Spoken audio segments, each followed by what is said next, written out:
Sac Co. Find out where to go for the latest deals, entertainment, and kid-friendly activities.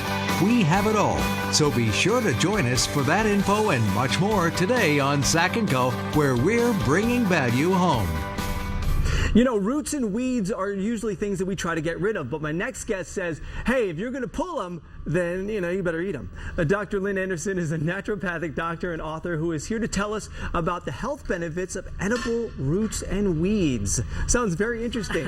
Welcome, doctor. Thank you very much. How are you? It's nice to be here. Nice to have you. So what is the difference then between a plant, a weed, and a root?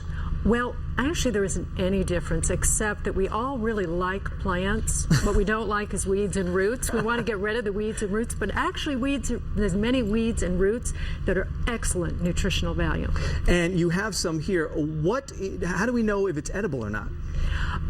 Well, that's a really difficult question. Okay. Now, I wouldn't advise that you go out and start pulling weeds and roots out of the ground because some of them are poisonous. Sure. So the best thing to do is either find a naturopath like myself who can kind of guide you through it, or go to your local health food store or farmer's market.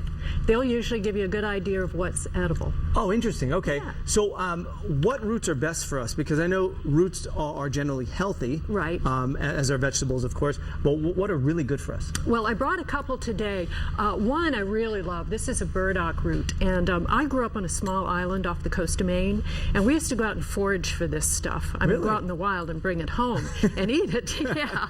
And the burdock root, you can take this home and you can peel it like a potato. Okay. And shred it up, throw it in with some hot oil, a little garlic, and use it as a side dish. It's really high in calcium and iron, therefore we call it a blood purifier, and it's really low in calories and excellent to eat. And that's this right over here? That's it, that right there. Now, I don't want to be a know-it-all here, but I do know that this is ginger. That's ginger, yeah, ginger root. Now, ginger root has antiviral properties. Ooh, nice. So what that means is it's really good for your immune system, and it's got lots of antioxidants in it.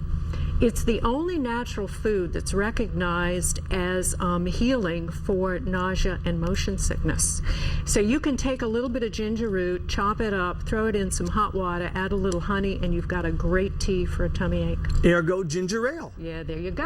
Yeah, yeah. What do we have next? I want to hold it up so people can see it. Okay. We have another, this is called dandelion weed. Now, dandelion weed is another weed that I used to forage when I was a child on the island. I love the word forage. Forage, yeah. We'd go out in the wild and we'd bring this home and run a little water under it so you clean it. And you want to keep a little water on it because when you throw it into some hot oil, it kind of gives it a good sizzle. Right. Add a little chopped garlic to it. And again, you've got another great weed that's high in nutrients, including calcium and iron, and another great blood purifier. Excellent. So now, what about people that do want to take your advantage, or take your example and forage for themselves? Can you just, I just love that term, can you just rip it out of the ground and start eating it? What do you have to do to prepare it? Well, you can. Oh, you can? They don't taste very good. You might want to wash the dirt off a little bit. They're a little tough roots that you pull out of the ground. So in an emergency, you could. I would highly suggest you take it home, peel it a little bit, shred it, and saute it a little bit. Okay. It tastes a lot better. Now, you also are an author. We mentioned that at the top of the show. And tell us about your book. I have actually two books I brought with me today. Sex Matters, which is one of them, and Recipes. And in both of these books, I talk about different foods that are good for your health and for your moods, foods and different things that you should be eating. Foods are incredibly important, obviously, for everything in your life. What else do you have on that plate? I want to go back to this plate because it's so beautiful. Well, this is a great story because this is watercress, and I absolutely love watercress. Here, can let's hold up the watercress. And we've heard of watercress, right? And this is a great weed, watercress. Now, watercress, since antiquity, has been used as a medicinal weed. In fact, Hippocrates built his first hospital next to a waterbed because that's where watercress grows, so that he had fresh watercress to give to his patients. Again, now watercress also, I've created a watercress salad, a delicious salad, which I have posted on my blog today for your audience. Okay, good. So if they'd like the recipe, they can go to my website, which is drlynn.com, spelled out or my Facebook page, DoctorLynn.